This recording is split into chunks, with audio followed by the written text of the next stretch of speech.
बच्चा चाहिँ आज 5 महिना 2 दिनको भयो। ऊ चाहिँ जम्मा 4 महिना 23 दिनको दिन चाहिँ पहिलो पटक बिहानै पल्टिरहेको थियो के। अनि आज चाहिँ दोस्रो पटक आफै पल्टेछ क्या। म त्यता भाँडा माझ्न थालिरहेको थिएँ, यहाँ छोडेर पल्टेर यहाँ खेलिरहेको रहेछ। म त कम्ता खुसी लागेन है, त्यही भएर म चाहिँ भिडियो खिचेको हैन।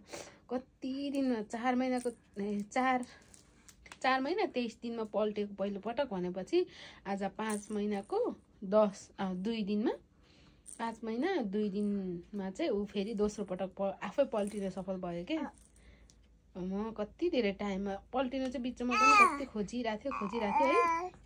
आज त आफै पल्टेर यहाँ खेलिरहेको रहेछ कि। मैले उतापट्टि पल्टाइदिएको थिएँ उयो उसको खेलाउनाहरू पनि, अनि त्यतातिर पल्टिरहेको रहेछ। म त खुसीले यस्तो गदगद भएन कि के गर्ने। त्यही भएर म त भिडियो एड गरिहालेको।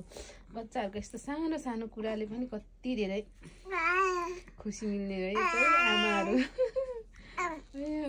खेल्दैछ क्या। म त छक्क परेँ। बल्ल बल्ल कति दिन भएको थियो नि त नपल्टेर, सक्दैन होला भनेर कस्तो तनाव भइरहेको थियो।